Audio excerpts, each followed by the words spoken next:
Le journal Christophe Lamar. Bonjour Christophe. Bonjour Dimitri, bonjour à tous. À quel âge allez-vous vraiment partir à la retraite ? Nous avons tous ressorti la calculatrice depuis hier soir. Ce qui est sûr, c'est que l'horizon du grand départ s'est éloigné de 2 années supplémentaires. Ce sera donc 64 ans pour une majorité d'entre nous. Qu'est-ce que ça implique, Baptiste Morin ? Travailler plus longtemps, et ce dès le 1er septembre prochain pour sonner à partir de septembre 1961. 3 mois supplémentaires par an pour atteindre les 64 ans en 2030. Parallèlement, l'allongement de la durée de cotisation sera accéléré. La réforme Touraine de 2014 prévoyait 43 ans à l'horizon 2035. Ce sera dès 2027. Il y aura des exceptions, les carrières longues, ceux qui commencent à travailler avant 20 ans, comme l'a rappelé Elisabeth Borne hier. Nous allons conserver et améliorer le dispositif dit carrière longue en le rendant plus juste et plus lisible. Nous créerons notamment un niveau intermédiaire pour ceux qui ont commencé à travailler avant 18 ans. Et puis autre exception, avec une meilleure prise en compte, en tout cas c'est ce qui est promis, de la pénibilité, dispositif qui devrait être ouvert à 60 000 actifs de plus. Alors voilà pour les exceptions. Baptiste, en revanche, les fonctionnaires ne vont pas échapper à la réforme. Non, ils devront travailler 2 ans de plus eux aussi. Même la catégorie active, c'est-à-dire les pompiers, les policiers, les infirmiers qui sont en salle d'opération. Mais la fonction publique conserve un avantage, le calcul de la pension sur les 6 derniers mois et non les 25 meilleures années, comme c'est le cas dans le privé. Ce n'est pas le cas, par exemple, des régimes spéciaux de la RATP, de l'industrie électrique ou gazière, des notaires, de la Banque de France et du Conseil économique, social et environnemental. Ces régimes spéciaux-là vont disparaître. Les nouveaux entrants, à partir de septembre prochain, relèveront du régime général. 3 exceptions, les régimes spéciaux des marins, de l'Opéra de Paris et de la Comédie Française. Et puis il y a cette annonce d'Elisabeth Borne sur la revalorisation de la pension minimum. On est très en colère. Oui, c'est un geste plus large que prévu. La pension minimale sera revalorisée pour atteindre 1 200 € pour les futurs retraités, mais aussi pour les retraités actuels. Baptiste Morin du service économie d'Europe 1. Ce projet de loi de réforme des retraites sera présenté le 23 janvier en Conseil des ministres. Le texte sera débattu au Parlement début février.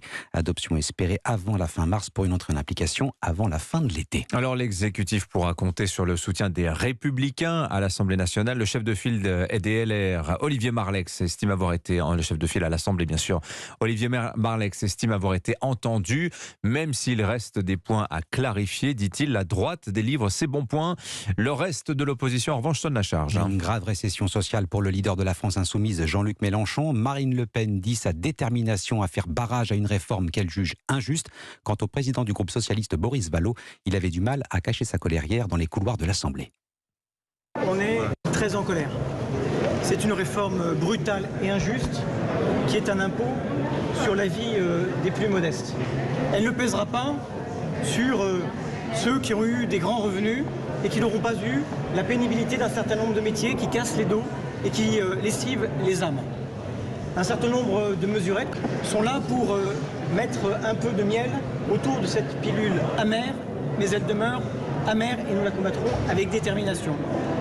Les Français unis n'en veulent pas. Les organisations syndicales unies n'en veulent pas. La gauche unie n'en veut pas. C'est la réforme d'Emmanuel Macron. C'est la réforme Ciotti. Boris Vallaud, le président du groupe socialiste à l'Assemblée nationale, il était au micro d'Alexis de la Fontaine. Même tonalité du côté des syndicats. Les 8 principales centrales engagent le bras de fer. Première journée de mobilisation et de grève prévue jeudi prochain, 19 janvier. Du côté de la CGT comme de la CFDT, on promet qu'il y en aura d'autres. Les Français vont-ils suivre massivement les mots d'ordre ? Les services de renseignements intérieurs ont déjà leur idée sur la question, William Molinier. Une certitude, il y aura des blocages, des manifestations, peut-être même des grèves. Impossible en revanche d'en estimer l'ampleur, l'inquiétude et surtout du côté des modes d'action. Le renseignement territorial entrevoit des manifestations imprévisibles, parfois hors cadre syndical peu structuré, à l'image des récentes mobilisations des contrôleurs SNCF ou des médecins libéraux. Plusieurs paramètres sont encore inconnus, comme la mobilisation des jeunes et des salariés du secteur privé. Selon nos informations, plusieurs rassemblements pourraient se tenir dès aujourd'hui, notamment une action de blocage au port maritime de Nantes-Saint-Nazaire ou encore dès demain soir devant la préfecture de Montpellier et la sous-préfecture de Béziers. Reste à savoir si les gilets jaunes qui ont fait leur retour dans les rues des grandes villes la semaine dernière s'y grefferont.